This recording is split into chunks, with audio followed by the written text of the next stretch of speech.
Hello and welcome to one more episode of Get Set Go Beyond Sports with me, Sonali Gupta, bringing people in sports to you, their stories, their motivation, the inspiration, and what keeps them going to choose sports again and again every single day of their lives. Today we have with us a young girl, Stuti Saha.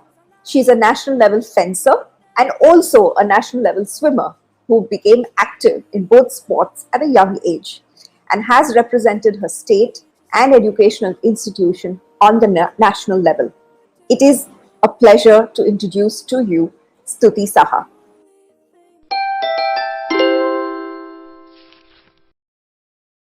Hello and welcome, Hi, Stuti. hi, welcome. Thanks. Thank you. Stuti, so it's a question that I ask not only our guests, but everyone connected to sports in some way. Why sports? What interests you to be engaged in sports? And why did you choose these two sports at a point in time? Firstly, I would like to start off by saying why I choose sports over everything. I don't know. It has never been like I have been pulled down to take up sports or engage in sports, or there's a legacy that has to be carried. But like for me, it has always been since the moment I started. It gave me a sense of freedom and I had my own space. There was nobody measuring my IQ level all the time. Measuring it was more of a physical energy required over my IQ or my mental capacity that is required. So that actually helped me to balance out. So for me, I never had the aim. I want to get into Olympics. I want to achieve such and such level. For me, sports started off with a space for me to express my went out emotions, express my went out feelings without saying it to someone. So that's how Wow. it started, and I it just it's a passion all the more for me than achieving something. I mean, at this age, even during the COVID situation, not having it's almost a year that I haven't been able to endorse myself into competitive sports, but I enjoy the time that I endorse myself into any sort of physical or sporting activity. So Right. that's something for me is sports. Like I admire and appreciate everyone who set goals in sports. I have also set goals, but it's just that my goals are not that very high achieving or something, and it just went ahead with time as to one after the other. I started off the most peculiar way I started off sport. It just happened that in my class, the girl next to me, my benchmate, she was a national level swimmer, and she used to share her insights and stories about swimming and her training and everything. And I was very intrigued by it and found it extremely fascinating. So that's what actually I wanted to experience the feeling that she had. I wanted to be in that situation, and that's what it started with. Uh, so Wow. that's how I started with swimming, and it all led to this. It's amazing, Stuti, because yes, I very strongly agree that what you're saying is most of us who start off sports do start it out of some kind of a motivation, some kind of an inspiration. For so many people, it's about getting physically healthy. Yes, it is a huge contribution in our mental health also. So tell me one thing.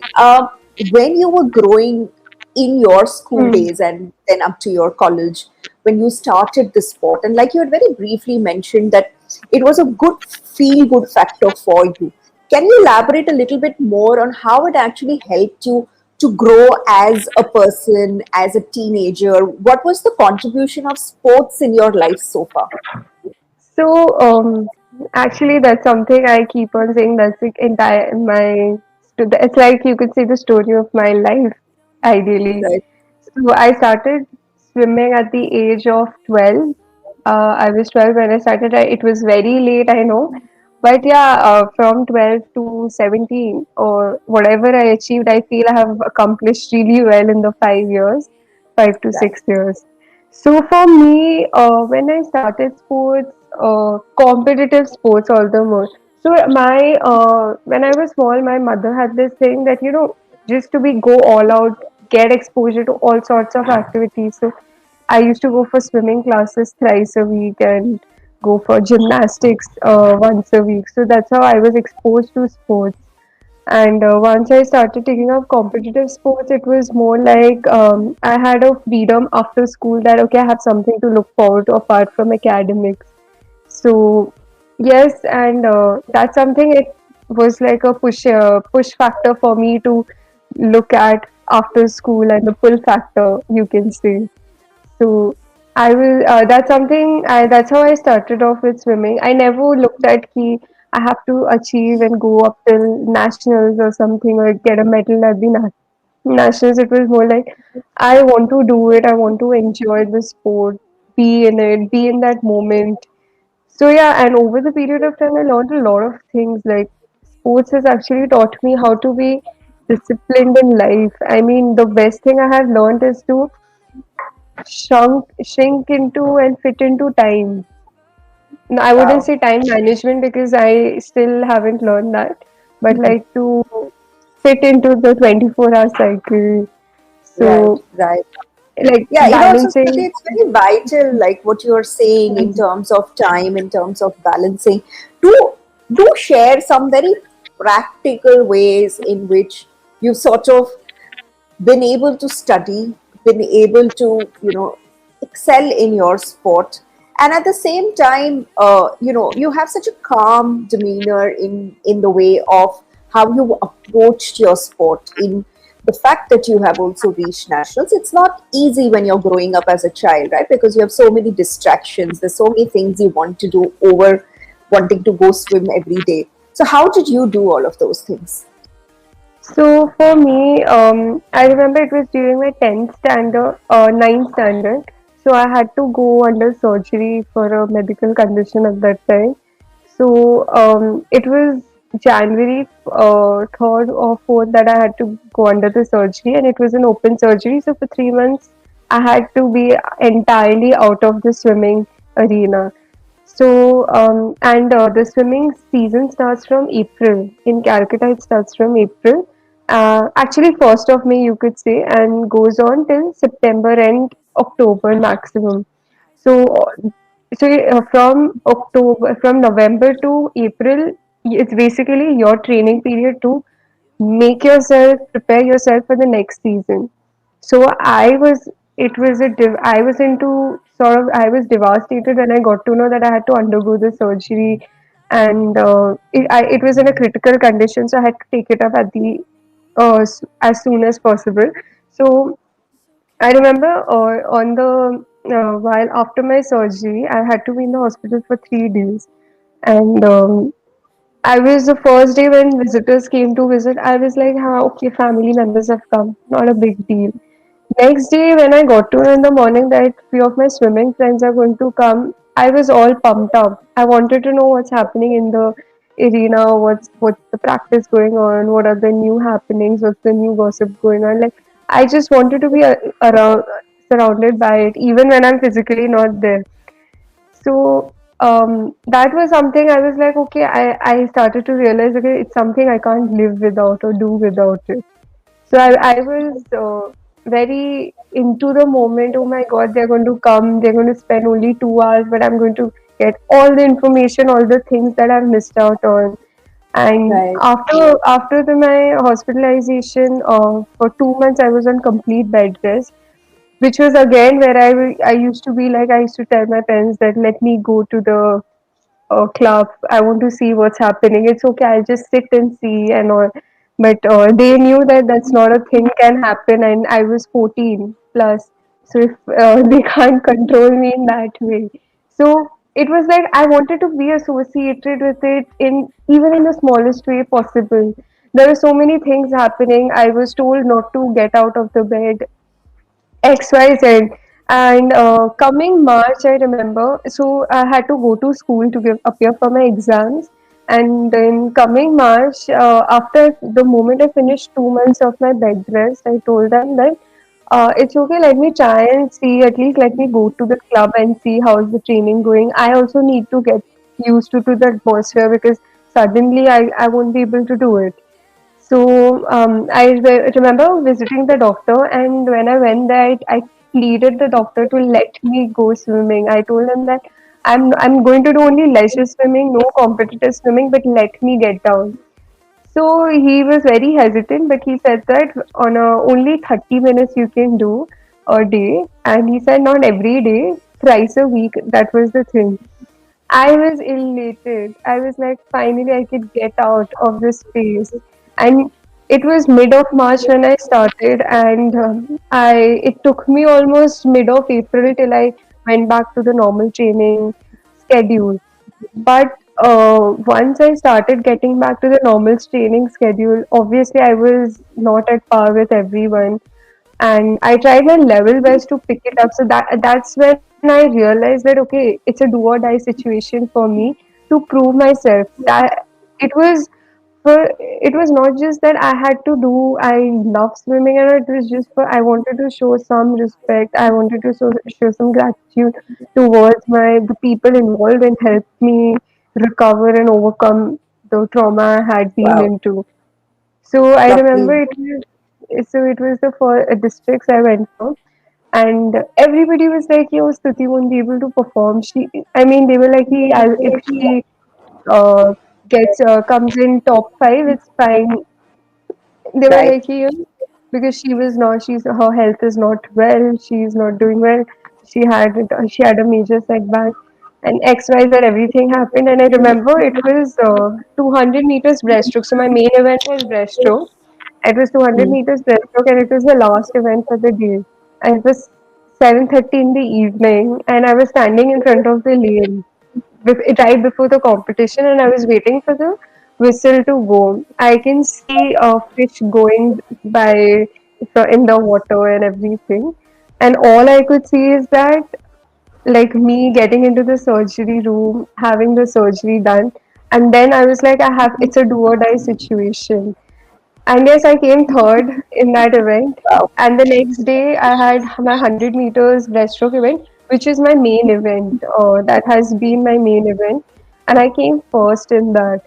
So amazing. everybody was shocked and they were all taken aback. Like, um, I mean, my coach was way beyond excited. He was really happy, and I think that was the greatest achievement I've ever had. Like I qualified for states, and that too not coming second, but by coming first. Yeah, Yes. though the And first and second had a fraction of difference, but I was super happy on it that I have yes, surpassed and overcome one hurdle in my life. right. So So that tell is me something, something. Stuti. You Hmm. mentioned taking up fencing when you were in college, as a part of your college games. And swimming and fencing are two very different sports. How Yeah. did you manage to sort of get yourself prepared? Or was it that, how did you sort of, being a sports person, easier for you to adapt to another sport? And what kind of fencing did you, field of fencing did you participate in? So I was in epi category. Style of fencing, I'm sorry. Yes. Yeah, I was in epi category. So there are three Right. categories: epi, saber, and foil. Saber, everybody Right. will know now that Bhavani Devi has qualified for Yes. Tokyo Olympics. Yes. So I was in epi category, which is Right. the most simpler form to understand fencing. The most simpler way for a layman to understand fencing is that you pinch the opponent person, you get a point. I was in Right. epi category. So Right. fencing, so I went to Bombay with the intention that I want to continue with sports, and I wanted to take up college in with sports quota itself so that I can endorse in sports. Like I would have to waiver to get some time off daily, like 1 or 2 hours to do sports. So that's how I went to Sophia, and I was very determined that even if I had exceptional results, I still want in sports quota. So in Sophia, I qualified for the general category in the first list itself, but I said that I still want to go for the sports quota. So I took up admission in sports quota. So when you take admission in sports quota, they put your name in the sports department. It automatically gets directed there, and that they collate your achievements and everything. So that's how it was, and we were told that all the university competitions that come for swimming, you'll have to take part. So I went for the first university competition, but it was not that great. It was not up to my satisfactory level because I didn't have any practice. So I had a very hard time looking for a swimming pool in South Bombay. So I was living on Beach Candy. So the only nearest pool was Beach Candy Bathing Trust, which was way beyond my means to get a membership over there. And every other pool that I got was too far, like Andheri and the other side. And I couldn't afford to travel so much in my first year because I was pretty new to it.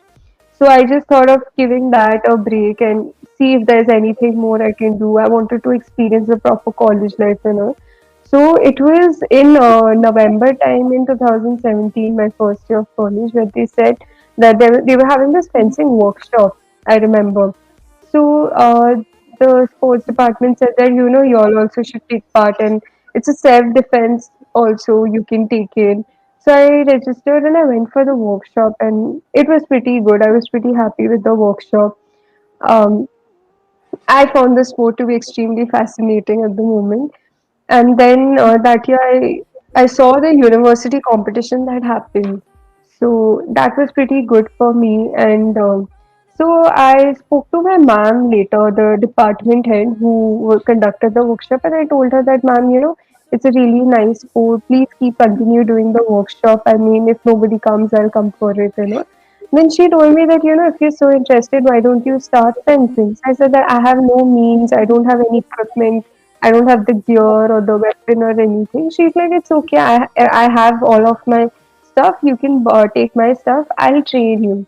So I was like, yes, ma'am, definitely. So she told me that there are two, three other students also who would want to do it. So I was like, yeah, definitely, it will be a good one.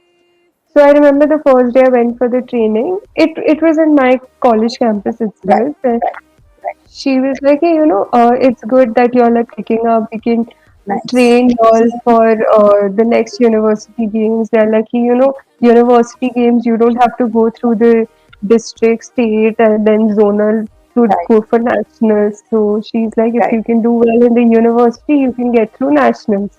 So I right, never had the intent of getting into nationals. I knew it's not that easy of a task that you do training for 6 months and you can ace it through nationals in that short period of time. But I was like, okay, let's not. Why not try? I was happy.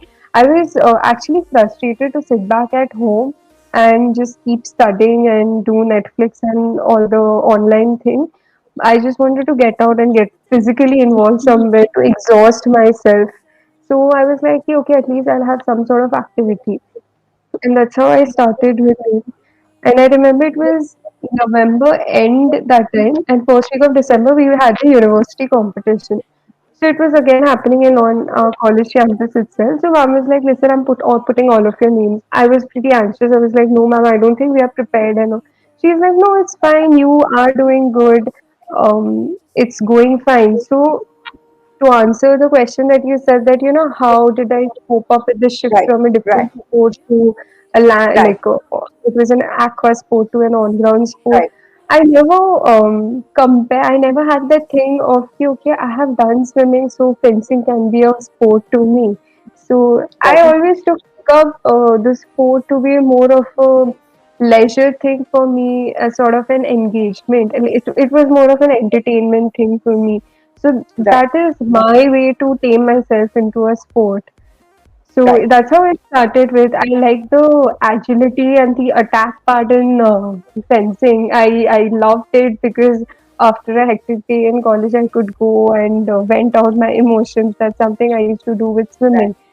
So that's how I never had a problem. I had flexibility in my legs. I was pretty flexible, and I don't have a buff body. Like swimmers tend to have a buff body, like wide shoulders, which actually is a disadvantage when you're fencing because fencing is all about your agility and movement. But since I was a breaststroker, I had a very lean body. So, Right, and I had a decent height and all. So that's why ma'am said that you will actually, your movement can be much faster in that. So, right, I did not face much of a problem in that way, to be very honest. I actually enjoyed it more. So I never had that thing, okay, swimming was such a thing, fencing is such a thing. The common ground for both of them was your fitness. And since I did breaststroke, your stretch, your flexibility, that is what matter. So right, that's something actually pulled me through. right. So what's next now for you? Do you think you would like to go into Khelo India or probably take on the sport Um, at more higher levels? So I don't think I'll be able to get into come back to sports at a competitive level anymore because I'm 21, going to turn 22 in 6 months, and I have so last year when I went to Khelo India, I was extremely happy, and so it was the same time during last year February March I had to make a decision of what I wanted to do after my graduation. So I was applying to a lot of foreign universities for my master's in psychology. So that time I was like, let's try and see what's there in sports psychology and everything. Because I'm too passionate about sports, and that led me to take up sports management. So I had to deal with my parents to let me take up that. So I told them that, I want to be associate myself to sports because I don't think I have that much of time to give to a sport anymore because to be very realistic, I don't think I have that capability to leave everything and devote myself entirely to sports because I don't have something to fall back on. So that's something I have a fear in myself that if I entirely devote myself into sports, then if it doesn't turn out well, I need something to fall back on. Right. So Do you that's think, something Stuti, this is, yeah. what you're mentioning, do you think this is like a sort of a fear that runs at most, for most kids at your age, or young adults now that you all are at about a Yeah, 19, yeah, 20, when you've achieved at a certain level in sport, however, you may not be, like you said, willing to give that much time or devotion or take it as further as they can in the sport.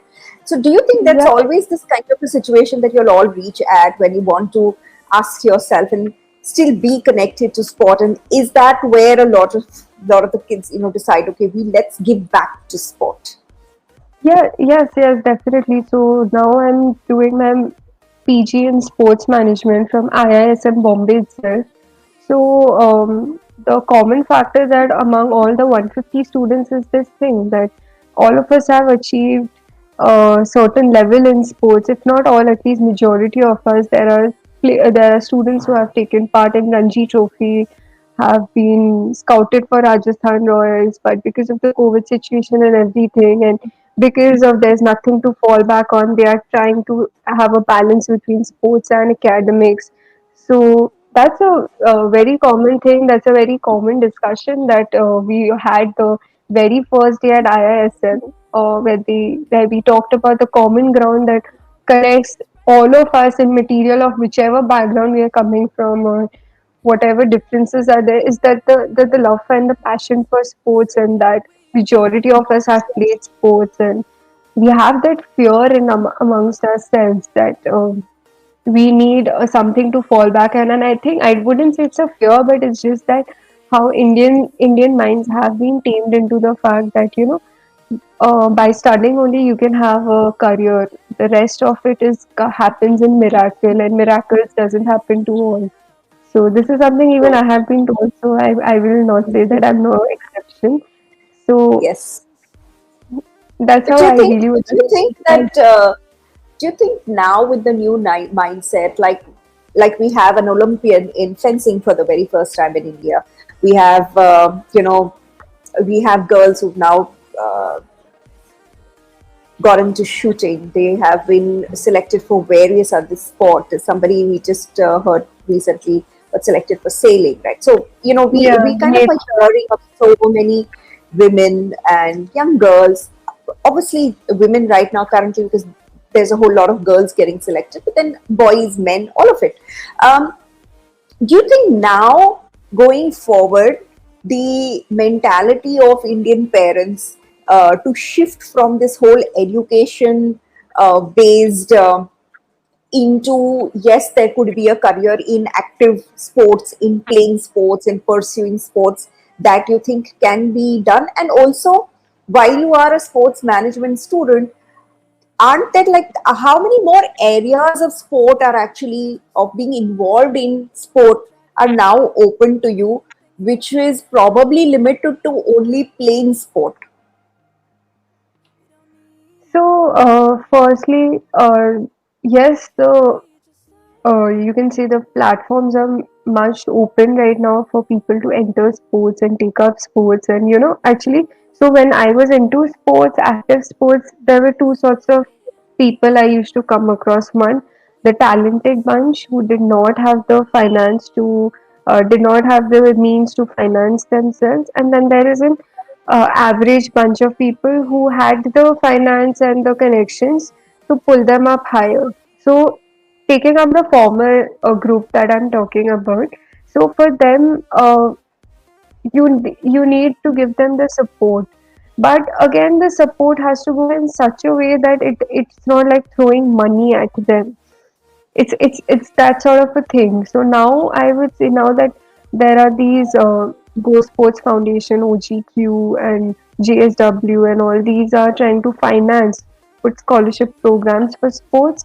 They are trying to actually build the budding talent. So what I'm saying is that, getting having talent is not just enough, but having the right charm in it, doing everything at the right time is also what matters.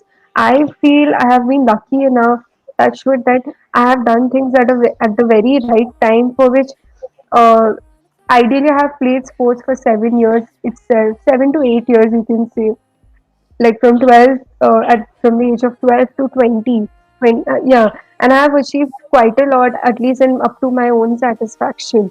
So it also matters, like getting the right support at the right time. So for athletes who don't get the right support at the right time, barring me, barring my case, there are people who actually intend to lose that hope. So that is something that has to be tackled. So it can be started off from schools, which where they you have these sports scholarship and all. So now the national education policy that has come out and will be in effect, full force, hopefully from the next session, where they said that athletes who are into competitive sports, they can be waived off from exams. They only have to appear for the board exams, but with a certain set of syllabus, not the entire syllabus. So these are certain incentives that someone to hold on to the factor, that gives them that push to, you need to keep, if you sustain in this, you can achieve such things, you can get waived off from such things. So the NEP is a good initiative. So such initiatives starting from the grassroots will actually help. So Right. now the importance of grassroots sports and everything is coming into knowledge. Like, people are starting to talk about it. There are a lot of initiatives going on for it. Then the national education policy and everything. But back in my times, like 5, 7 years back, all of this didn't was not that prominent. At least I don't know about the other cities, like other metro cities, but at least the eastern side, Calcutta, it wasn't there. Right. So these things, these are certain things that actually can help athletes, to young athletes who have the talent in them, to hold on to their sport, to hold on to their passion. I mean, if somebody Right. had come up and told me that if you got two national medals in a year, then you will not have, you'll easily get a 5% up in your mark sheet, I would have strive to get it. I mean, that's something I got in the university, in Bombay University. Right. They had this thing: if you take part in national event, you get 10 marks. So that's something, a boost for people. I know a lot of Right. people in Bombay University. They forcefully don't, like, by their own choice, they don't go and appear one paper so that they get a KT and can continue sports for one more other year. So these are certain Right. situations that I'm saying that I have seen myself and have dealt with it firsthand. So certain incentives. Like, not, it's not just about throwing money at people, throwing money at talent. Throwing money at talent comes when you reach a certain level. Now, Right. athletes like Anjum Modgil, Bhavani Devi, for them, throwing money will actually make a lot of difference. Whereas when Bhavani Devi, 4 years back, 5 years back, it wouldn't have made that difference. If Bhavani Devi didn't get the support from Go Sports Foundation to go and train in Italy, it wouldn't have happened. She wouldn't have made it. It's like Right. it's not like you can buy your talent. It's like you have to support a talent. That's what It's a my great thought. perspective is. Great thoughts, Stuti. And I think, when we have such younger minds like you speaking the way you are, I'm very sure that the future of our country in sports is in very, very good hands. And on that note, I would like to say a big thank you to you. Thank you for coming in. So, Thank you for speaking to us and actually giving us so much insight into sports as a young adult and a young girl, and somebody who has achieved so much for herself. So thank you, Stuti. Thank you again for being a part of Get Set Go Beyond Sports with me. thank you, Sonali, for having me. And thank you everyone for watching me once again on Get Set Go Beyond Sports. Please continue to like, support, and subscribe to us. Help us grow and bring in more stories and more impact for us, for sports, and for our future. Thank you once again.